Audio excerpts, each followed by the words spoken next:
우리 함께 읽도록 하겠습니다. 그때 히스기야가 병들어 죽게 되매 아모스의 아들 선지자 이사야가 그에게 나와서 그에게 이르되 여호와의 말씀이 너는 집을 정하리라 네가 죽고 살지 못하리라 하셨나이다.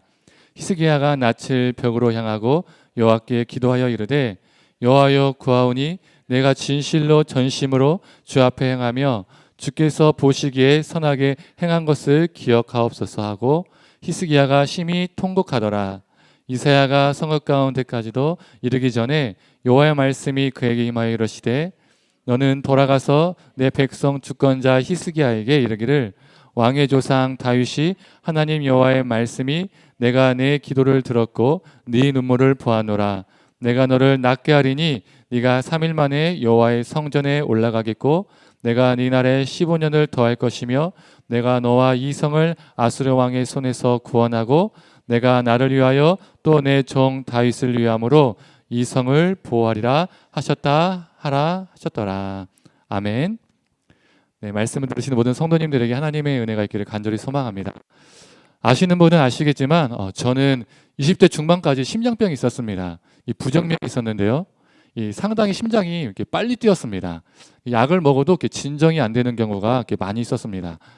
증상이 가볍게 나타날 때는 뭐 5분, 10분 정도 나타났다가 사라졌지만 심할 때는 거의 1시간 정도 이렇게 증상이 이렇게 지속될 때도 있었습니다.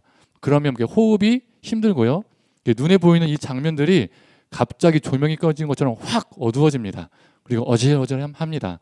그때마다 느꼈던 것은 이러다가 사람이 죽을 수도 있겠다라는 생각을 많이 했었습니다. 그러다 보니까 어떤 마음이 들죠? 두려운 마음도 들었었습니다. 그리고 이 전주에 있을 때 교회의 도움으로 심장 시술을 하게 되었죠. 한 1, 2년만 일찍 했어도 의사 선생님께서 시술이 아니라 수술을 이렇게 했을 거라고 하더라고요. 이렇게 가슴을 이렇게 절개하는 수술 말이죠. 의학 기술이 발달해서 다행히 이렇게 시술을 했습니다. 그때만 해도 제 병을 시술할 수 있는 그 기계가 도입된 병원이 전국에서 2곳밖에 없었습니다. 그 2곳 중에서 이 서울 아선병원에서 시술을 하게 됐습니다. 의사가 말하기를 이 시술이기 때문에 안전하고 성공률도 높다고 했습니다. 96%의 성공률을 가진 시술이라고 했죠. 시술이기 때문에 전신 마취가 아니라 부분 마취를 하고 신경 안정제를 맞고 잠이 든 상태에서 시술이 진행됐습니다. 그리고 한 3시간 정도 걸린다고 했는데요. 한 그 정도 지난 다음에 이 담당 의사가 저를 이렇게 깨웠습니다. 그럼 저는 어떻게 생각할까요? 다 끝났구나. 다 잘 됐구나. 라고 생각했는데 의사가 하는 말이 위험하다는 겁니다. 제가 96%가 아니라 4%에 든 거죠. 그 당시에 깨어나자마자 의사 말을 들었을 때 전 상당히 충격적이었습니다. 다 나았구나 생각하면서 깨어났는데 그 반대의 상황을 들었기 때문입니다. 의사 선생님이 이 상황에 대해서 다 설명을 해주고 시술을 중단할지 아니면 진행할지 등의 이 3가지 옵션을 줬습니다. 그 중에 저는 한 가지 선택했고 시술은 계속 진행되었습니다. 그때 시술실 이 침대에 누워 있으면서 계속 눈물이 나더라고요. 그때 하나님께 어떻게 기도했냐면 하나님, 저 아직 어리잖아요. 제발 저 건강하게 살 수 있는 기회 좀 주세요. 제발 안심하고 뛸 수 있는 기회 좀 허락해 주세요라고 기도했었습니다. 정말 간절하게 기도했었습니다.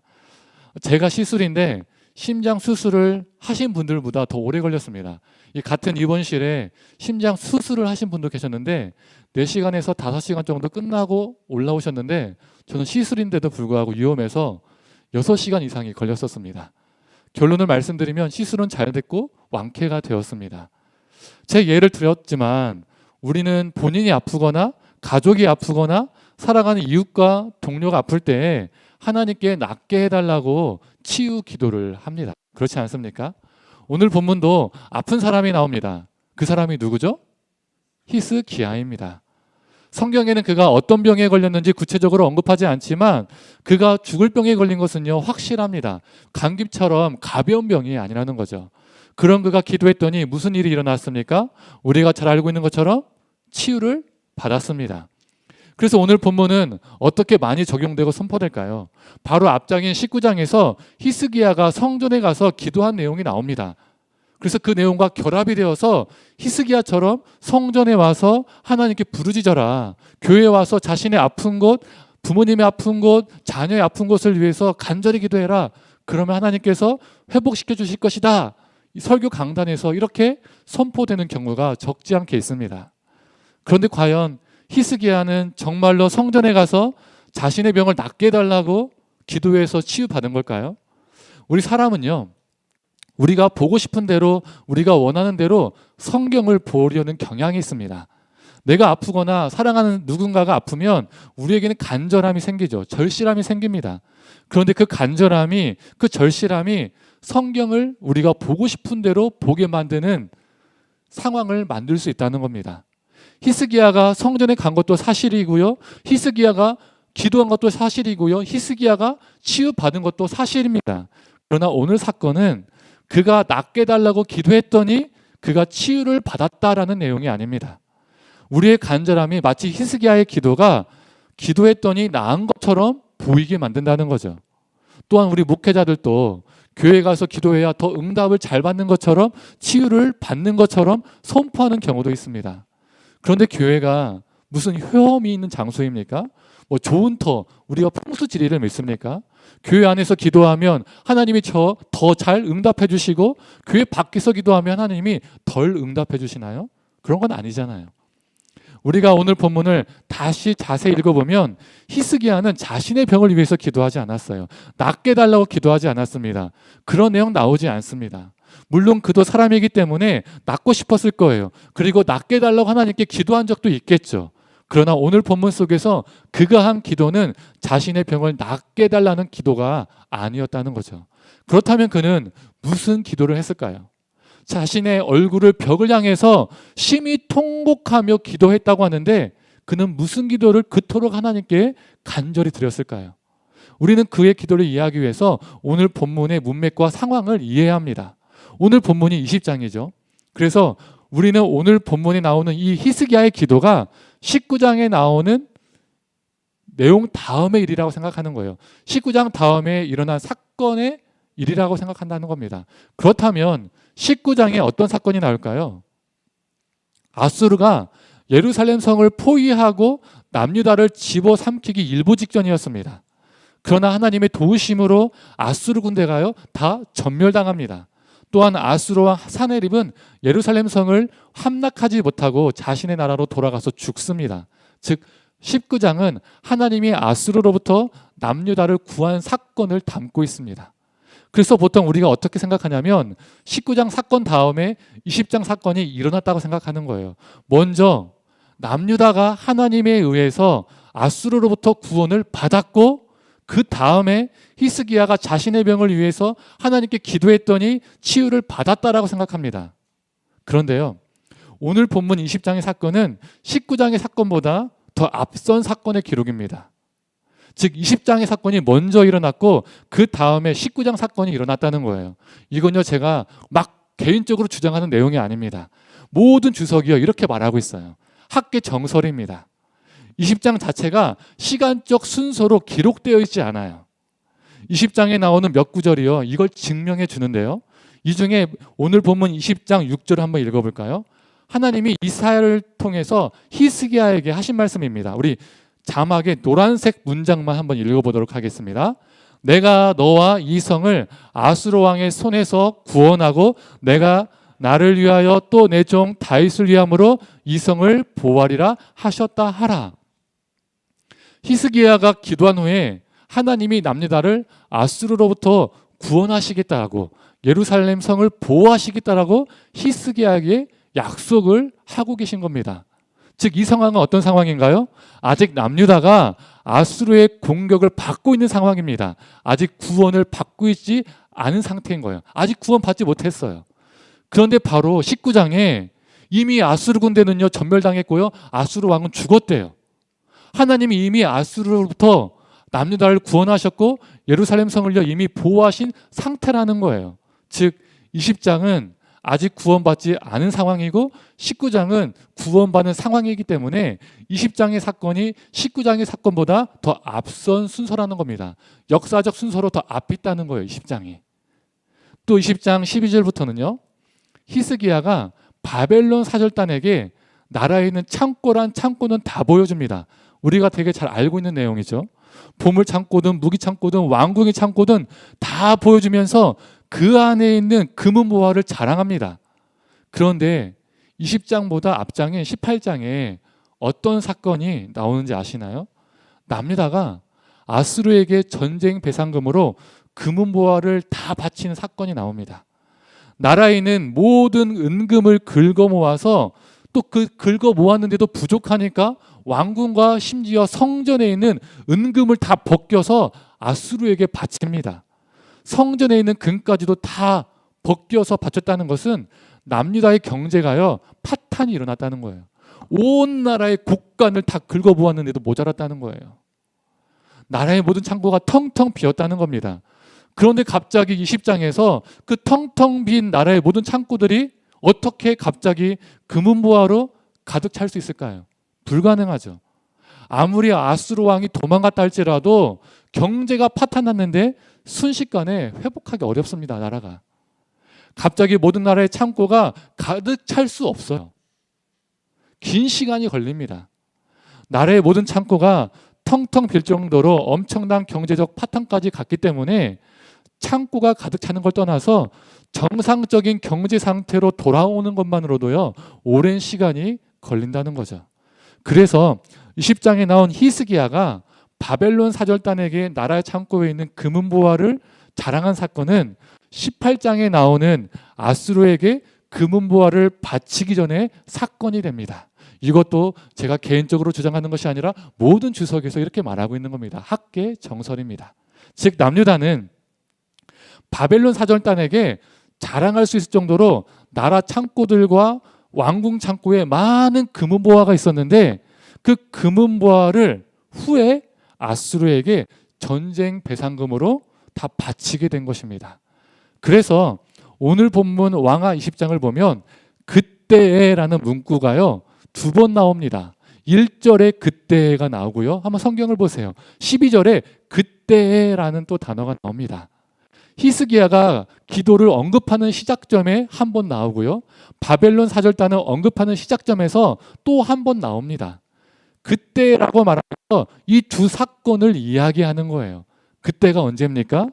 아수르가 고대 근동을 다스릴 때에, 아수르가 모든 나라들을 두려움에 떨게 할 때에 라는 의미를 가지고 있다는 거예요. 그래서 그때 이게 뭐냐면 이 20장은 19장 다음의 사건이 아니라 아수르가 고대 근동의 나라를 두려움에 떨게 할 때라는 겁니다. 마치 부록처럼 20장이 들어간 거예요. 즉 히스기야는 아수르로부터 구원을 받은 다음에 하나님께 낫게 해달라고 기도를 한 것이 아니라 아수르에게 모든 나라의 금은보화를 바치고 나라가 파탄 지경에 이른 상태에서 아직 구원을 받지 못한 상태에서 아수르에 의해서 남유다가 멸망하기 일보 직전 상태에서 벽을 향하여 통곡하며 기도를 한 것이죠. 그렇다면 앞에서 질문했던 것처럼 히스기야는 어떠한 기도를 이렇게 애절하게 기도했을까요? 그는 치유를 위해서 기도한 것이 아니라 하나님께 회개의 기도를 한 것입니다. 오늘 평행 본문인 역대하 32장 25절에서 26절을 보도록 하겠습니다. 역대하는요 그가 어떠한 기도를 했는지 말해주겠습니다. 우리 25절 26절 함께 읽도록 할까요? 히스기야가 마음이 교만하여 그 받은 은혜를 보답하지 아니하므로 진노가 그와 유다와 예루살렘에 내리게 되었더니 히스기야가 마음의 교만함을 뉘우치고 예루살렘 주민들도 그와 같이 하였으므로 여호와의 진노가 히스기야의 생전에는 그들에게 내리지 아니하니라.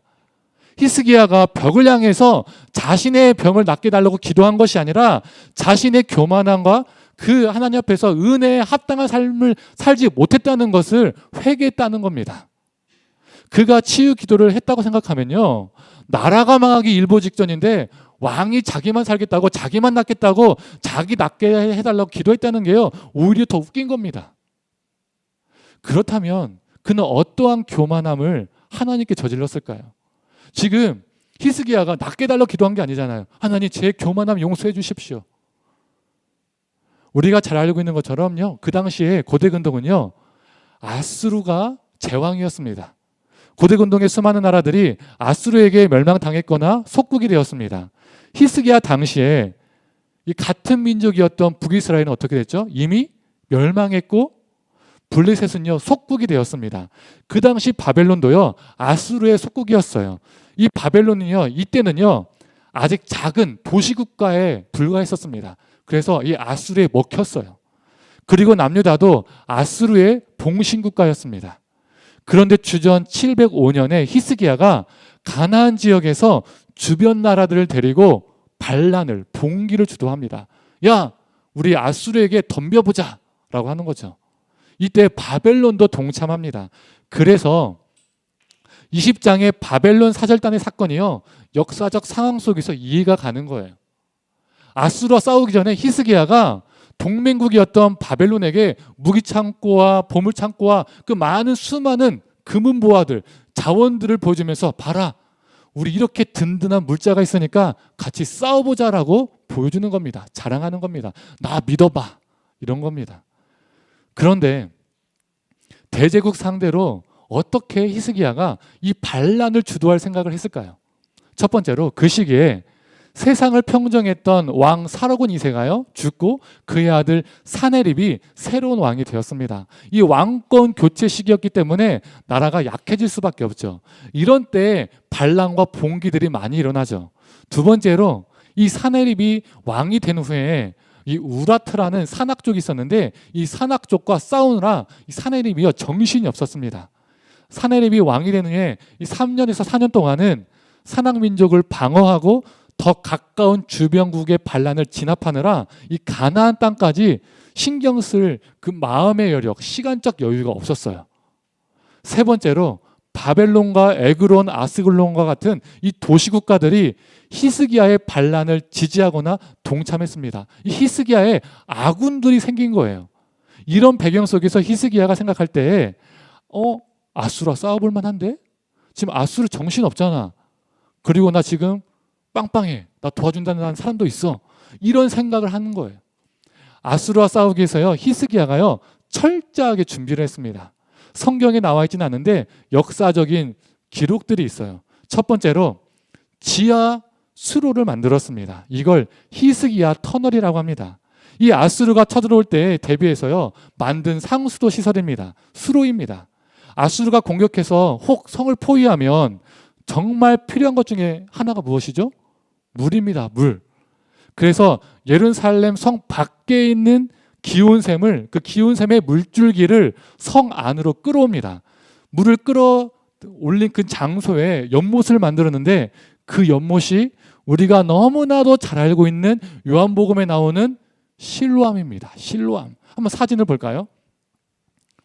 붉은 원을 보시면 옆에는 왼쪽이 지도죠. 붉은 원을 보시면 그게 뭐냐면 기온샘이에요. 성 밖에 있는 기온샘. 그리고 파란 원이 성 안에 있는 실로암입니다. 그리고 오른쪽 사진은 실제로 지금까지 남아있는 지하의 판, 수로입니다. 지하 수로. 히스기야 때. 이 아수르와 싸우기 위해서 전쟁 준비하기 위해서 만들었던 겁니다. 두 번째로 히스기야는요 넓은 성벽을요 증축합니다. 이 이사야 22장에도요 기록된 내용인데요.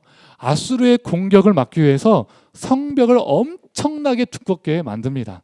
히스기야 때 이 쌓은 성벽의 두께가요 7m가 된다고요. 7m가. 한번 사진을 보실까요?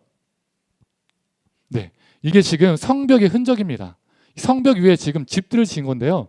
밑에 이렇게 막 벽돌 같은 게 보이시죠? 성벽의 흔적입니다. 세 번째로 히스기야는 군수물자 창고를요 정말 많이 만들었어요.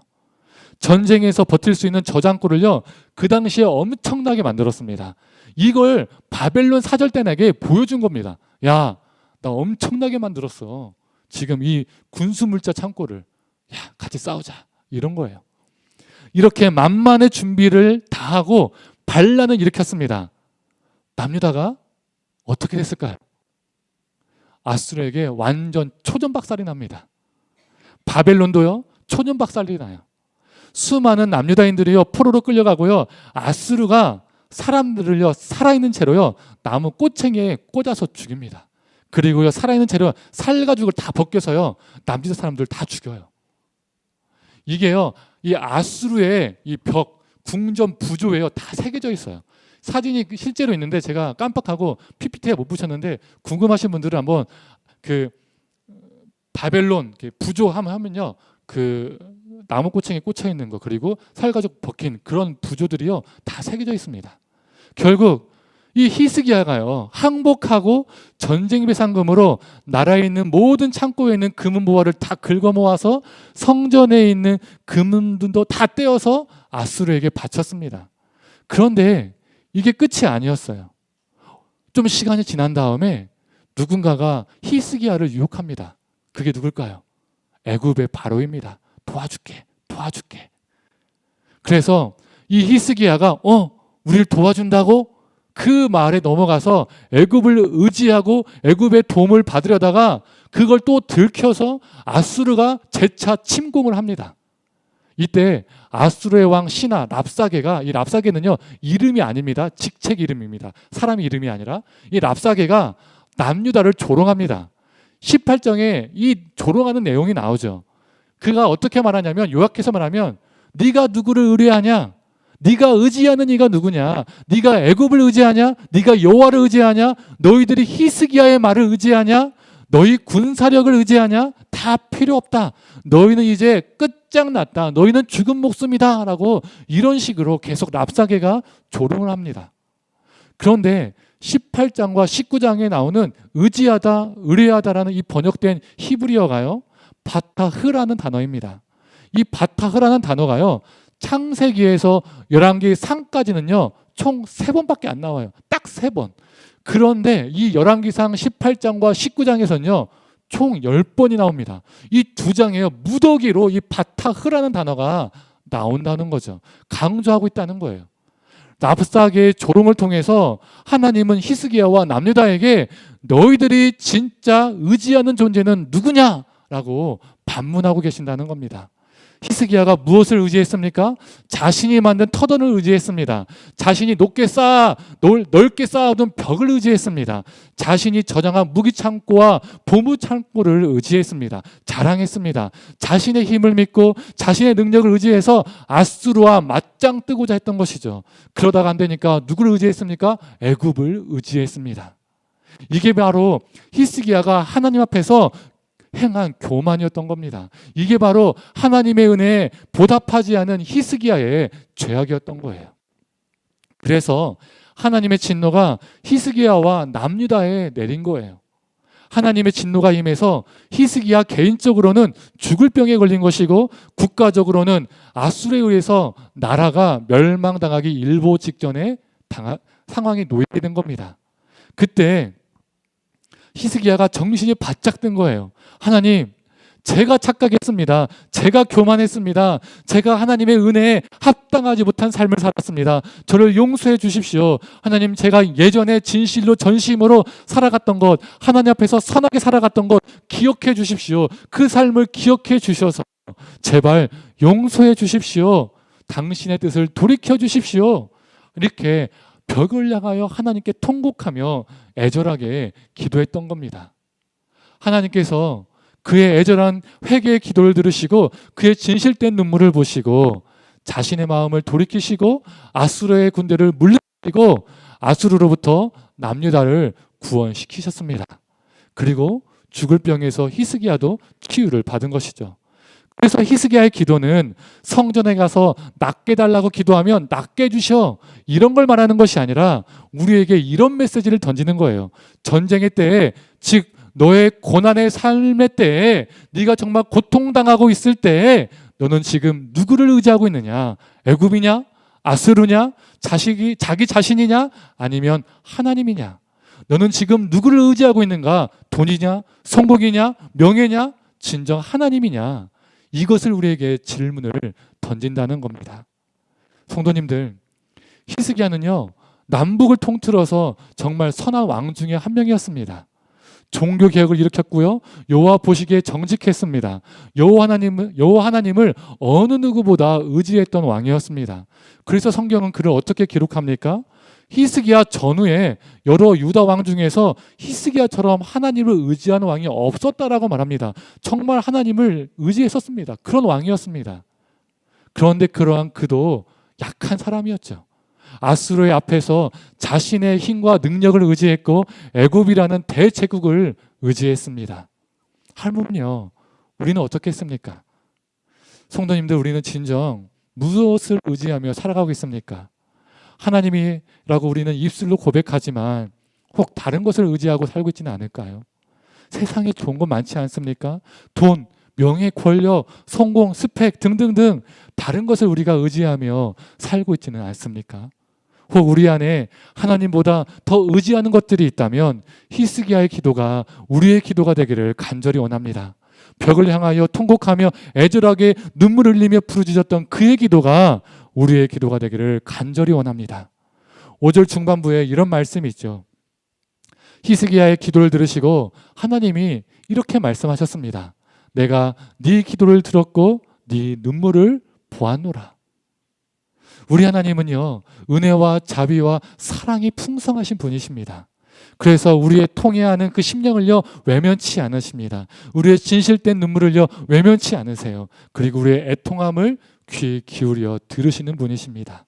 그리고 우리를 용서하시는 분이십니다. 성도님들, 이 크신 하나님의 은혜에 감사해서 매 순간 우리가 의지하고 있는 헛된 것들이 있다면 그것들을 버리는 훈련을 하고 오직 여호와 하나님만을 의지하는 우리가 되기를 간절히 원합니다. 겸손하게 하나님 의지하는 자, 하나님의 은혜에 합당하게 살아가는 저와 성도님들 되기를 간절히 소망합니다. 이 시간 함께 찬양하고 기도하도록 하겠습니다.